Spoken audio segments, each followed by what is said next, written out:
İsrafil baxırıq. Verilmiş ədədlərin tərkiblərini yazırıq. 6. Aha, yox. 10 verilib. 3-ün üzərinə neçə gəlsə 10 eləyəcək. Aha. 3-ün üzərinə neçə gəlsə 10 eləyəcək. 7. Aferin 7 yazırıq. Yazırıq. Aha.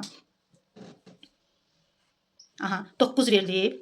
3-ün üzərinə neçə gəlsə 9 eləyəcək. 6. 6. Aferin. Aferin. Bildi mi? Ben bildim. 6. Sonra 8 verilib. 8 verilib. Aha. 2-nin üzərinə neçə gəlsə 8 eləyəcək. 6. 6. Aferin. Yazırıq. 6. Aha. Yaz görək İsrafil. Buyur. 8 tut bende. 8 koydum. Aha. 8. Şimdi 10 tane son. 2. 2 yazırıq. 2 yazdım. 2. Aha. Hə, İsrafil. Biraz sürətli yaz. 2 tuttum bende. Şimdi 16'dan kaydım. 4. Aferin.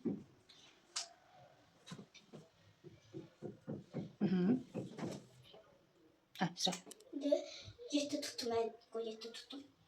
Neçə gəlsə 8 eləyəcək İsrafil. Aha. Hə, İsrafil biraz sürətli. 2. Yox, 7 var. Ha 7. 7 var. Neçə atsaq aferin. 8 eləyəcək. 1. 1 atsaq 8 eləyəcək. Aferin.